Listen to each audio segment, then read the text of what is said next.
It was a brutal, coordinated attack on a section of Sri Lankan life where many were praying for peace and hope for the future. The blast in this church, most likely a suicide bomber, destroyed the roof and ended the lives of many, those attending an Easter Sunday service. The moment the bomb went off in another church, caught by a passing motorist on their dashcam. The bombers also targeted upmarket hotels. In this one in the centre of Colombo, the first-floor restaurant was destroyed. The nationalities of those killed or injured is still unclear, but at the height of the tourist season, many foreign visitors are believed to be among the casualties. The explosions were almost simultaneous. The targets included churches and hotels in the capital Colombo, Negombo to the north, and Batticaloa on Sri Lanka's east coast. Later, 2 further blasts were confirmed at a guest house and another building in Colombo suburbs. Not since the civil war involving the Tamil Tigers has the country suffered such lethal violence. The bombers struck when the country's Christians, they are a minority, but still there are over 1 million of them, were celebrating Mass on one of their most holy days in the calendar. Their spiritual leader was strong in his condemnation. I asked the government to hold a very impartial, strong inquiry and find out who is responsible behind this act, and also to punish them mercilessly, because only animals can behave like that. The government says they are close to identifying those responsible. The CID, the police and the 3 forces are doing all the investigations. We believe that all the culprits who have been involved in this unfortunate terrorist incident will be taken into custody as soon as possible. They have been identified and they are taking the necessary investigation, and they will be taken into custody as soon as possible. Armed troops have stormed a building in Colombo. No group has yet said it carried out the attacks, but a number of arrests have already been made. The government has imposed a 12-hour curfew, which is now in force, and cut off access to many social media sites as part of their emergency measures. Well, joining me now via the internet from Sri Lanka is the journalist Faraz Shokatali. Faraz, thank you for joining us. Obviously, the mood must be one of shock. Can you just talk us through what people are saying? Well, the people of Sri Lanka completely taken unawares, and especially because it came on Easter Sunday when so many Christians were celebrating, and the star-class hotels in Colombo were pretty full at the time, and it's a complete sense of shock and disbelief amongst the people. And details are emerging about the victims. It seems that families are among those affected. Indeed. At the last count, we have 215 confirmed dead, of which 35 were foreigners, and 449 people injured in what appeared to be a coordinated attack. Now, there is a curfew that has been imposed. Are people feeling quite tense? Yes, the roads of Colombo are completely deserted. It's like a ghost city.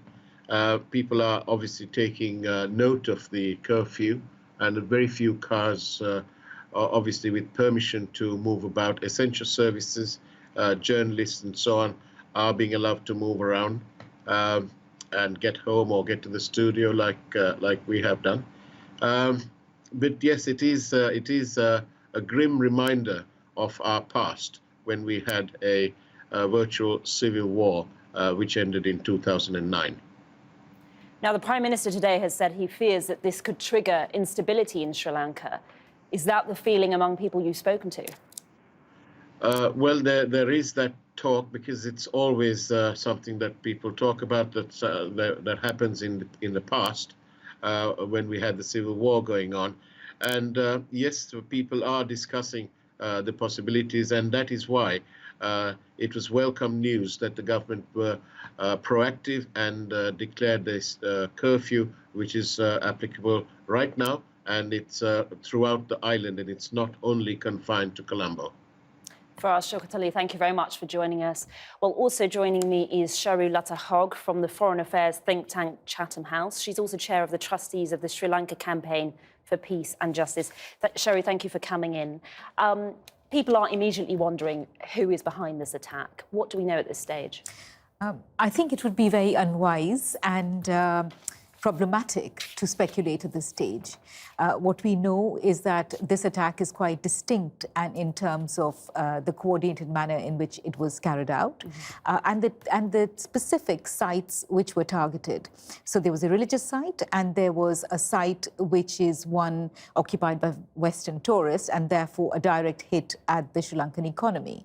So this makes the attack quite different from whatever we've seen in the past. Who could be suspect. So it could be the majority, somebody from the majority Sinhalese Buddhist community, which certainly is unhappy with the current government, considers the current government, or a large portion of that community does consider the current government quite weak and wants the government to exert its influence and indeed, put down the minorities. We know that the minority Muslim community is very beleaguered and has been under attack for at least 7 years now, and more so for the last 2 years or so. And the Christian community has been, again, one which has been subjected to many attacks over the past decade or so. So it's anybody's guess who could be behind it. But certainly this level of coordination and planning is not something that we've seen before. And you highlight there the very complex relationships in Sri Lanka. We know of the very recent violent past. How is today's event likely to play into that?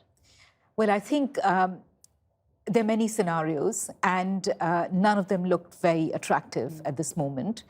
There is a scenario of the government in the short to medium term turning quite authoritarian and clamping down on people's civil and political rights, which it has done so with alacrity over the years of the conflict. So a clampdown on free assembly, on freedom of speech and expression, a clampdown on journalists. I mean, the curfew was necessary, one would argue, but it could expand into giving unmitigated powers to the government. So that's one scenario. The second scenario could be anything that particularly targets one particular community, could lead to a backlash against that community. And I think that would be very unfortunate. So I think everybody generally is being very careful about who they consider could be responsible. There's been some rumors going around in the media, but I think as a general principle, people have been quite careful about who they're naming, which community they're naming, because the backlash could be very, very extreme.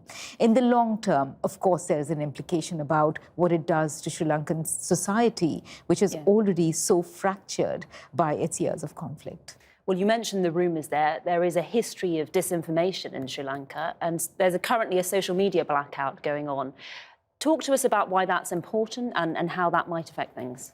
Well, I don't think as a proponent of freedom for expression, I would advocate for a clampdown on social media. But certainly we have seen Facebook and other social media tools being used to antagonize and indeed incite a lot of and create a lot of harm for certain communities. So perhaps it's not a bad thing, because we have seen communities being pilloried on account of, we've seen a real onslaught on the Muslim community, for instance, on account of on sort of baseless allegations about how they're there to perpetuate themselves and they will outnumber the Sinhalese and they are all terrorists and jihadis, and so that sort of discourse could gain ascendancy, and I think it's very important to control that.